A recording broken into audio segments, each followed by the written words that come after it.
Seni canımdan söyüptüm, kollabanım terk edip gidiverecek mi gama gark edip? Ya yalan söyledim ay söylerim, kollabanım terk edip koydun gittin gama gark edip.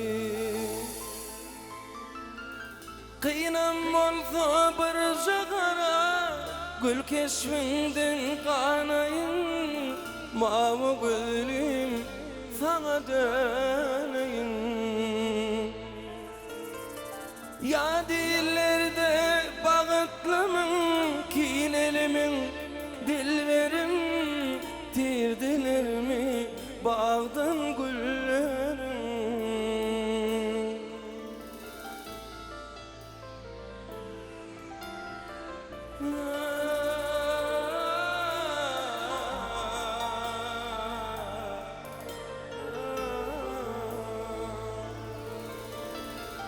Başta eğmen görüp berip dur gül yüzüne dideler, yaktılar canım kıydırdılar.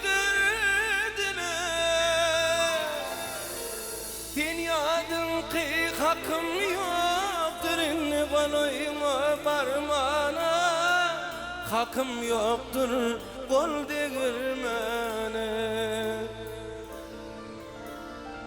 Ağlamasın içi kursa, sıynağına dül gelmez.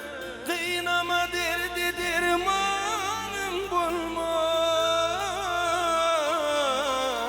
Bağlaşağın bilgin yarım, senden özgen ki olmaz. Ben düşünyen geçmiş dolanmaz. Men düşünyen geçmiş dolanmaz.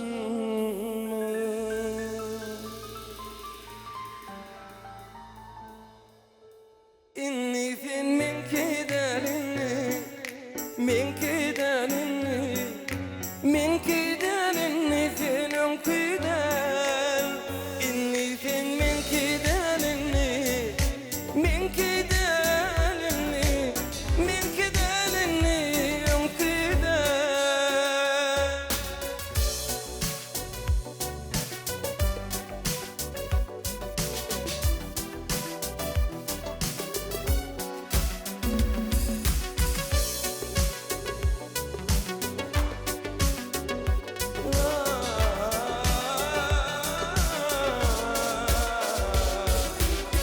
Gittin sen koyup yerin, yanına yar kimlerin, sana dolun dimerin yar.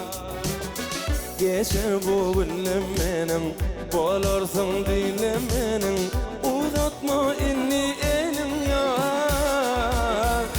Bilim ok düşünüp bilim ok men, geçen ok imsiz bu günüm, ay sana minnem etmeliyim. Gelin ok bilim ok sen, hatrata kalanmam